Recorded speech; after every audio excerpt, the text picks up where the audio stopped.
Hello, good morning mga ka-YTX riders out there, Renzo Classic and welcome to my channel. So today's vlog ay mag-DIY po tayo or do it yourself ng Yamaha YTX 125 ang clutch cable.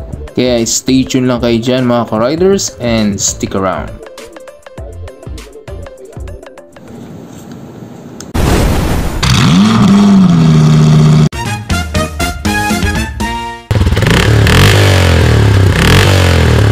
Okay, so ito pong aking clutch cable ay 1 year and 4 months na po ito. So ngayon ko lang po siya papalitan. Tumatagal po kasi yan dahil yan po ay alaga sa lubrication.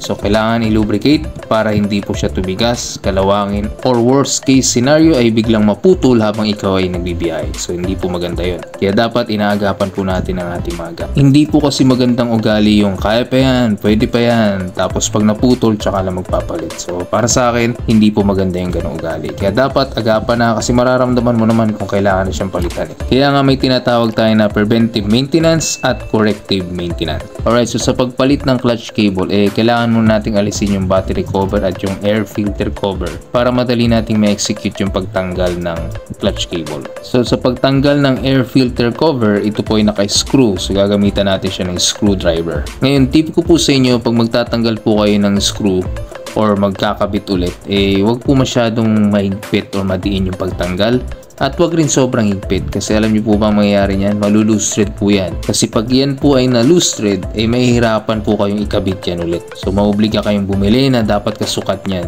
Kaya dapat ay tama at saktong higpit lang. Alright, so bago po tayo magpatuloy ay gusto ko po sana ipaalam sa inyo na ito po ay base lamang po sa aking experience at natutunan sa aking 3 taon at 3 buwan na pagmumotor. Marami ako natutunan sa mga kaibigan ko mekaniko at sa mga ibang riders din. Alright, so dito naman sa battery cover, ito po ay ginagamitan ng susi na motor. So yan po yung kaibahan sa kabila. Mas madali po itong tanggalin. Kasi susi lang, tanggal na po yan agad. Alright, so ang una po nating tatanggalin ay yung sa baba. So gagamitan natin ng adjustable pliers. Luwagan muna natin yung nuts hanggang sa matanggal natin totally.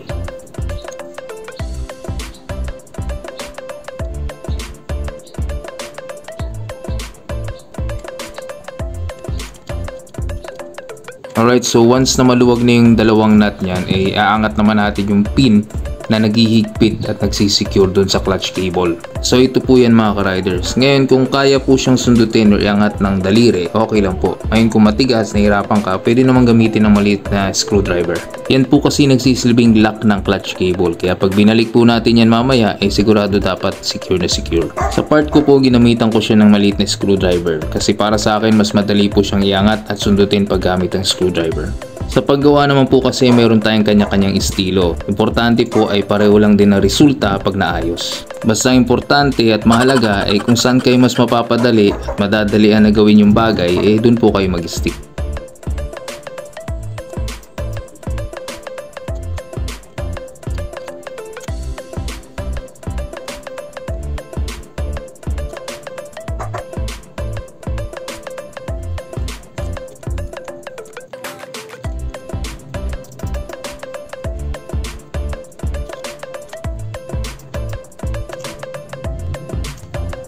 Alright, so ayan, natanggal na natin. Ngayon naman dumako tayo sa bandang itaas, sa kanyang handle grip. So dito sa part na to, medyo madali na to para sa akin. Kasi hihilahin mo lang naman siya tapos tatanggal mo na agad yan. O ayan, tapos pag natanggal na, hihilahin mo siya paangat para maalis nyo na yung old clutch cable. Tapos papalitan na natin ng bago.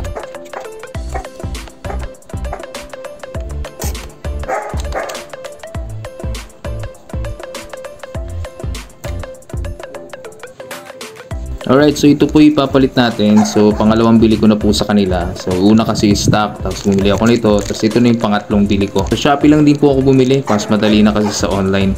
Okay naman po, trusted sila kaya pinabalik-balikan ko pag gano'n. Sa panahon kasi ngayon mga ka-riders ay uso na po yung online selling. Importante pagka na-deliver yung item na in-order mo, tugma dun sa kung ano yung nasa picture or video. At syempre dapat maayos, no? Hindi yung basta na lang bibenta, papadala sa'yo tapos pangit yung quality, hindi tugma dun sa picture, hindi po maganda yun. Kaya bago mag-place ng order at bumili sa online shop, tingnan nyo muna yung reviews, no? Pag maraming reviews, maraming maganda, 5 star, 4 star, okay po yung shop na yun. At isa pa, pagka responsive po ang seller through chat, okay po yung shop nila, no? So makakasigurado ka po dyan. But again, kung hindi po kayo sanay sa online shopping, mag-window shopping na lang po kayo. Marami naman pong mga store dito sa Manila pagdating sa mga motor, lalo pat hindi man ang motor ngayon. Alright, so ilagay na po natin itong nagsisilbing cover ng clutch cable, no? Protection po yan para pag umulan hindi po basta diretso dun sa clutch cable, no? Nakakatulong po yan, nasa bandang handle grip po yan. So madali lang naman po yan tanggalin at ibalik kasi it's made of rubber. Alright, so yan mga ka-riders, at all set at ready na po yung ating bagong clutch cable.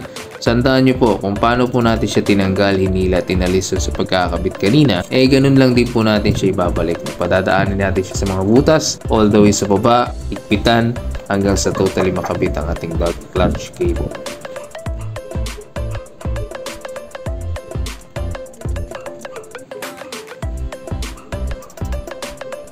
Basta tandaan nyo mga ka-riders na yung pin na nagsisilbing lock niya sa clutch cable, na kung paano mo siya inalis, pinukas, dapat ganun mo rin po siyang ibabalik para secure na talagang hindi yan luluwag or matatanggal.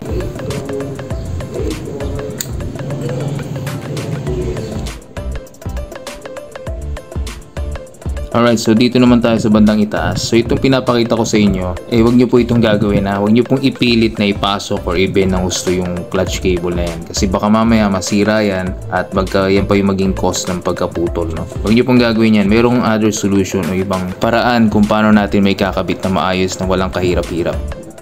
So ganito lang po yan kasimple mga ka-riders. Tanggalin nyo po muna yung clutch lever. Tapos once na matanggal na, tulad nito, saka nyo po ipasok yung bagong clutch cable.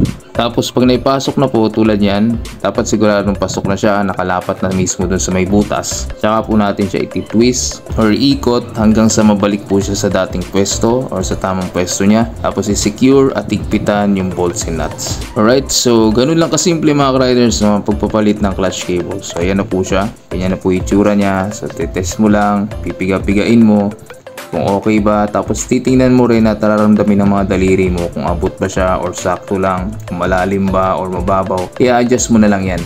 Importante kung saan mas mapapadali sa iyo, mas komportable ka sa paggamit ng clutch, dun nyo po i-fix yung clutch cable. So yun mga ka-riders, hanggang dito ko lang po tatapusin na aking video. Sana po yung nakatulong ko sa inyo at may natutunan kayo sa aking basic maintenance, no, sa pagpapalit ng clutch cable. Pagka ganitong simpleng bagay lang, hindi natin kailangan ng mekaniko. As long as we can do it yourself. At Renzo Classic, palagi po nagpapaalala, ride safe, think safe, eat healthy, and be a defensive rider at all times.